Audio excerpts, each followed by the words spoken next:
Welcome back to The Truth About Local Government and our podcast series with the District Council Network. And today I'm delighted to have the Chief Executive of Test Valley Borough Council, Mr. Andy Ferrier, on to discuss a very important topic, a topic that goes to the heart of local government, and that is how we can promote and protect democracy in local government. But before we dive into this topic today, I'd like to say a big thank you to Andrew for not only coming on the podcast, but coming on for a second time, as the podcasting recording didn't work the first time. Andrew, thank you so much for your time. Right, no problem. So can you please give us a bit of a kind of context as to why this is such an important topic as we sit here today in the 2024? Yeah, really briefly, Matt. For me, democracy is under threat. We've spoken before about the really visceral threats at an international level with things like the invasion of Ukraine, but right through to things like the amount of lies and mistruths which are told on social media. And in some ways, for a good democracy to work, you require the conditions for good debates, which means truth telling and people being able to have good information. All of those things at the moment are under threat. And that equally applies at local level as well. And I'm sure that any councillors and officers listening will recognise things that are said about the things that they deliver locally are often quite inaccurate. And again, a local situation, particularly the way in which we're scrutinised by the local press, for example, nowadays, very different to how it was 30 years ago, when there would be a jobbing reporter whose job was to look at the way in which we made decisions. All of that's gone now. So for me, challenging times for democracy. So at a local level, so not necessarily in a global context, what do you think are the main barriers to the promotion and protection of democracy at a local level for district councils? Yeah, some of it, I guess, is the way in which we've done democracy in the past, and the fact that we've come from a place where people were elected and there was this general sense that you're elected, so therefore you must know. And I wonder whether or not we've lost the fact that you need an inquiring mind and a skill set to be able to be a councillor. And in some ways, that is an acknowledgement that once you're elected, you're representing everybody and that you're there for everybody's interest. And that the idea that you just represent the people who you're elected is perhaps a very outmoded form of democracy. And part of what we need to do is to think about the special place which councillors have within our local democracy, particularly at a borough and district level, where they're in a hyper-local situation and can often speak for the whole of a community in the arena of organisations like police, fire and rescue, health, environment agency, etc., where there isn't any direct democratic accountability at a local level. Test Valley has done an incredible job at promoting and protecting democracy as part of their plan for the council and for the area. Can you please give us an overview as to what steps you've taken in order to be so successful in this sector of local government? Yeah, I mean, it's interesting because some of it is a serendipitous process, and we as an organisation over a decade ago were particularly concerned about the role of non-executive councillors. And the way in which the cabinet governance seemed to shift the focus away from the whole membership of the council. Now, whether that's true or not, it's hard to say. But what we did do is we worked with the Local Government Association for a whole year to try and discover a way in which our councillors from the whole membership could have a more impactful role in their communities. And from that, we came up with a number of strands that would essentially create the ideal, what we call a community councillor role. So our kind of efforts around democratic renewal have always focused on the role of the councillor at the core. And in our case, in very practical terms, it started from a point where we wanted the democratically elected district councillor probably to be the fulcrum of their community. And what we've done is we've created some tools, and we created some tools at that point in time, which we still have now, and I guess we've added to them over time. But in really simple terms, at that point, our councillors were saying to us, to be relevant in our communities, we need to know lots of things about the whole demographic. We need to be able to be in a position to access resources if we can prove need. That means that we're relevant. And at the same time, we need support in facilitating community conversations. So what we've done in really simple terms is that we've given them hyper access to funds. That means local funds within their ward places, but more importantly, access to many hundreds of thousands of pounds if they can prove the need for particular things in their community area. So their work in a community planning sense, which is supported by a team of people, leads to really good outcomes for them in terms of resources for their communities, and as a result, a massive impact on the quality of life at the most local of levels. And that's so important, isn't it? Because fundamentally, it all goes back to the community and making sure that the community, the local community, is properly represented and everyone is remembered as part of that strategy. In terms of how do you ensure that, you can protect the councillors from the likes of things on social media? Because I guess one of the things that we see now is that there has to be a certain selfless nature of a councillor, because, you're never ever going to satisfy everybody. But when you look back, 15, 20 years ago, if somebody had an issue with the way in which something was being run, they would come to a meeting and they would have their viewpoint, and there may be even a debate, but then that would be it. Whereas now people are open to, let's call it criticism and keep a polite tone on this, from people, and this initially also an anonymized feedback as well. How do you protect your councillors from that? Yeah, and there's a massive amount of concern, I guess, across the local government sector and in government at that level too, around civility and debate around democracy, but in particular the abuse that some of our elected representatives face. And I have great admiration for them in terms of the role they play. But I think that what we've really tried to do is to give the councillors information that essentially says what a whole population need is, as opposed to somebody on social media who usually has an axe to grind. And that's developed over time, and it started very much from the place of, we need to allow you to have more opportunities to meet a more representative sample of your community. I mean, we did some work. I was chatting to a guy called Matthew Jennings, who back in the day worked for Public Eye and is now working, he was at DCN conference, and we were just saying about the time when he identified for our leader in that point, actually how many people are active in social media on particular chat boxes, and how representative that was. Well, it wasn't very representative. We've moved to a position where we allow our councillors to engage in things like deliberative democratic processes, and that has looked different in different places, but we have, for example, piloted with government large-scale citizens' assemblies where we've been able to take big issues like regeneration to get a much more of a holistic view of a community, as opposed to just some of the interest views in that community, to give the councillors essentially a better perspective of what people are thinking. And this idea that a citizens' assembly, which is a form of participative democracy, somehow challenges representative democracy, actually is being the opposite of what we've found. Our councillors will tell you now that because of the participative processes we go through, that their position as elected representatives is much strengthened, because they feel as though they've got more information about what the whole community thinks, as opposed to just those who shout loudest on social media. And I guess as well, when we talk about having representation across the whole community, and I appreciate that diversity and inclusion will vary depending on the council in question. Sometimes it may be ethnicity, sometimes gender, sometimes rural versus urban, and making sure that everybody has a voice. How has your council engaged and encouraged people to become involved with within local government? Yeah, and I think the important thing about local government is local, and often our own borough boundaries or district boundaries are not really that local either.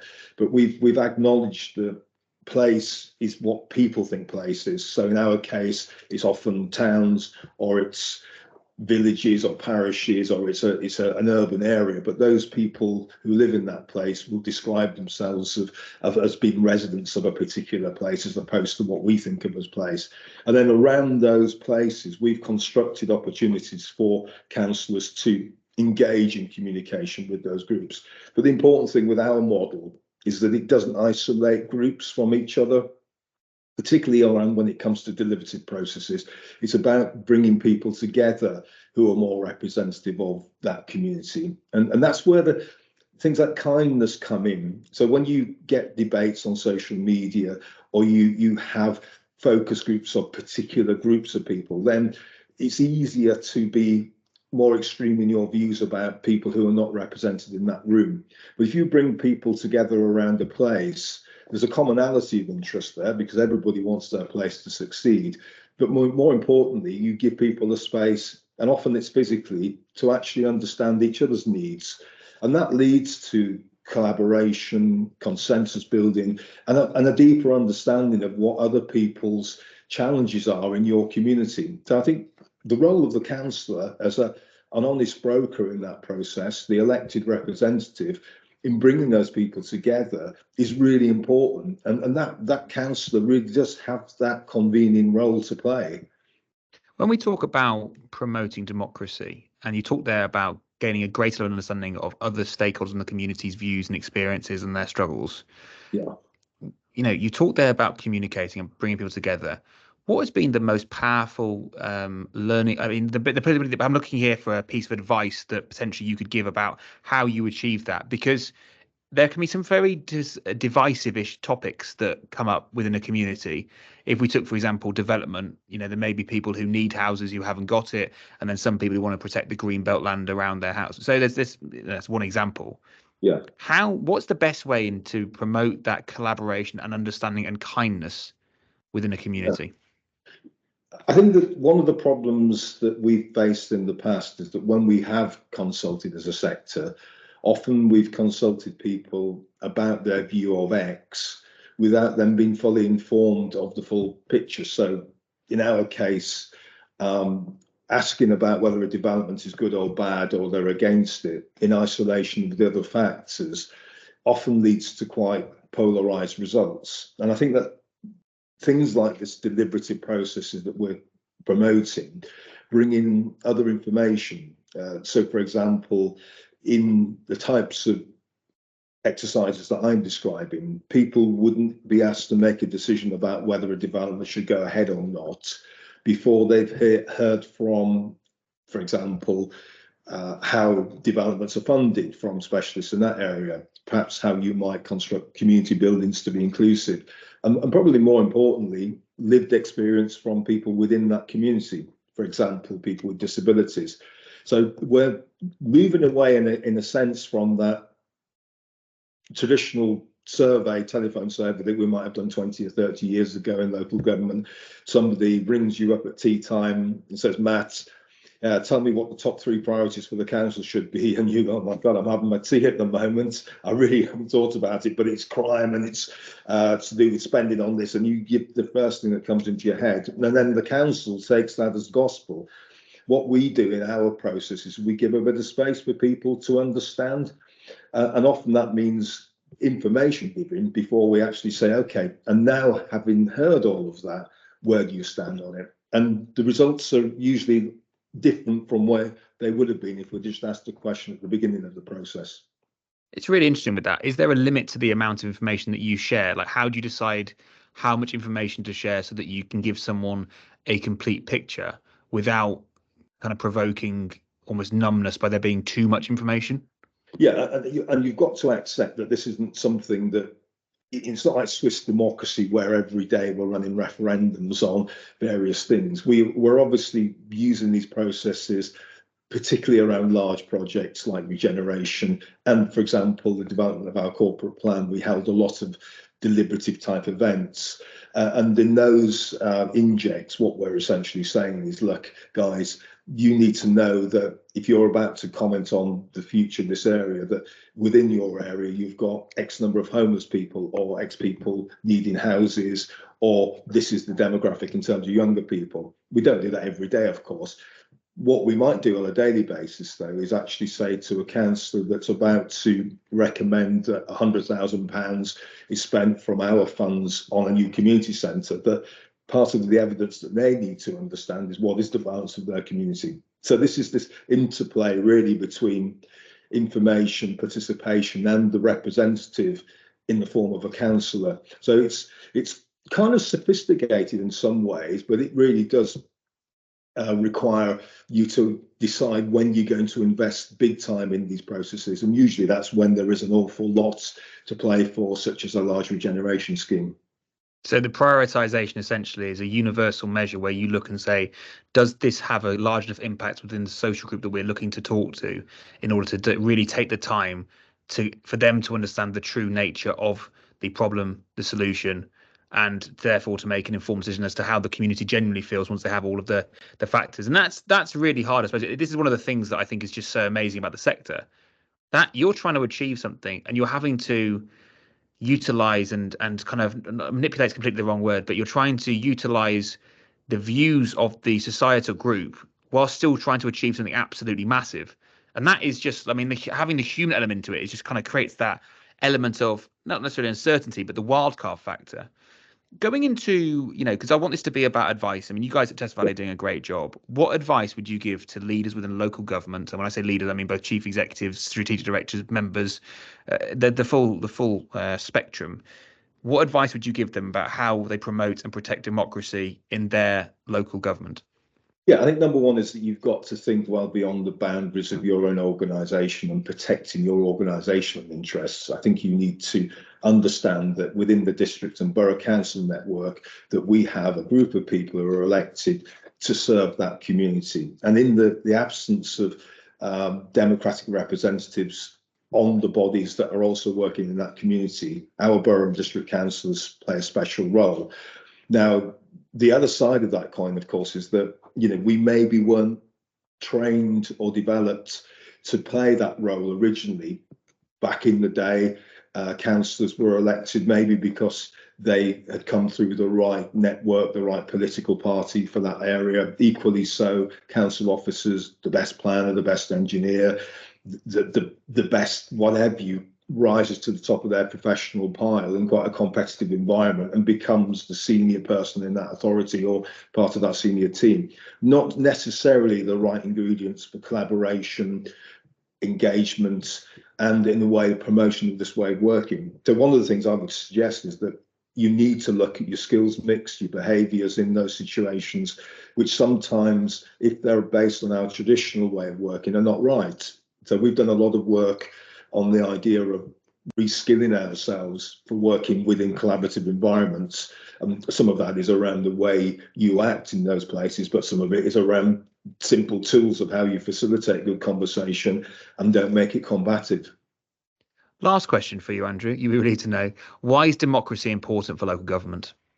Yeah, I mean, for me, it's a simple thing, because without democracy, local government essentially just becomes like any other agency working in a place. And as far as I can see in my area, the local borough councillors are the only level of democracy that is local enough to protect community interests across a range of different functions. And they have this ability, because of their election and because of their democratic credentials, to be able to convene places in a way that nobody else can. And what that's led to for me is a fairer allocation of scarce resource, because it's actually done in a way where it's inclusive and open. So democracy at a local level is really, really important, probably more important than ever. And I do worry that the conversation that we're having today is not replicated often within the council networks. We tend to spend a lot of time focusing on lack of resource, government interference, not enough for my end in terms of conversations about good democracy.